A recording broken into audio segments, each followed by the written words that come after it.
আপনার একার পক্ষে কি ডাক্তার, ইঞ্জিনিয়ার, ইউনিভার্সিটি প্রফেসর, আর্মির ব্রিগেডিয়ার সব একসাথে হওয়া সম্ভব? তাহলে আপনি কি হবেন সেটা আগে ঠিক করতে হবে। এবং এই স্পেশালাইজেশনের যুগে শুধু ডাক্তার বললেও মানুষের সাফল্য নির্দিষ্ট করে বোঝায় না। আপনি আজকে যদি বলেন আপনি ডাক্তার হবেন, এটাও স্পেসিফিক না, কারণ ডাক্তারের মধ্যে কয়েক হাজারের রকম আছে। যেমন আপনি কি বাঘ ভাল্লুকের ডাক্তার হবেন, নাকি গরু ছাগলের ডাক্তার হবেন, নাকি হাঁস মুরগির ডাক্তার হবেন, নাকি তিমি মাছের ডাক্তার হবেন? বললেন না মানুষের ডাক্তার হবে।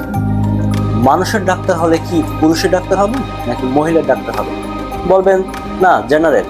জেনারেল বললেও হবে না। চোখের ডাক্তার নাকি কানের ডাক্তার, নাকের নাকি হাড্ডির, না হাড়ের, না সার্জারি নাকি মেডিসিন? ভাগ আছে না? এবং এই ভাগগুলো এত ছোট হয়ে আসছে দিন দিন। আপনি কিছুদিন পরে দেখবেন একজন ডান চোখ বিশেষজ্ঞ আর একজন বাম চোখ বিশেষজ্ঞ। অথচ আমরা দুনিয়ার সব বিষয়ে পণ্ডিত হতে চাই। মাস্টার ডিগ্রি কমপ্লিট করেও অনেকে ডিসাইড করতে পারে না সে কি ব্যাংকার হবে নাকি অ্যাঙ্কার হবে। একই সাথে সে ব্যাংকেও বায়োডাটা দিচ্ছে, একই সাথে সে টিভি চ্যানেলও বায়োডাটা দিচ্ছে। তার মানে সে এখনো ডিসাইড করতে পারছে না আসলে সে কি হবে।